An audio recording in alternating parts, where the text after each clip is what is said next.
من طبيعة النفس البشرية إننا بنعشم بزيادة.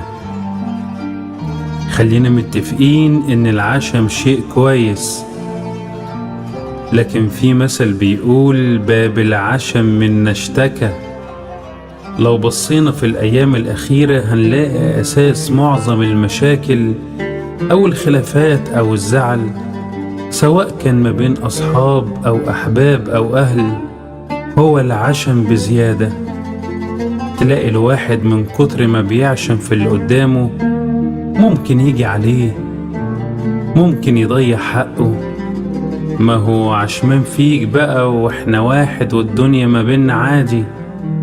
ومن هنا تبدأ نقطة الخلاف، لأن الشخص المعشوم فيه أكيد عنده حد معين، أكيد عنده شخصية وما يحبش حد يتعداها.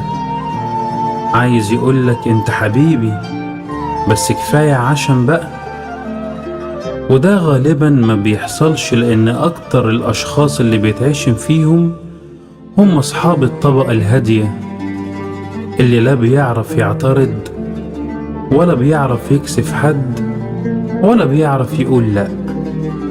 العشم حلو وطبعا مطلوب، ويمكن يكون سبب ان في مصالح كتير بتخلص، بس بلاش عشم زيادة.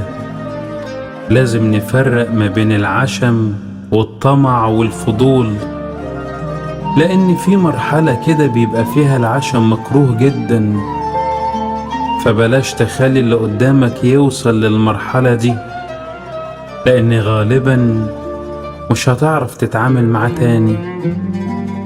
وعلى رأي المثل، إن كان حبيبك عسل. إلى اللقاء.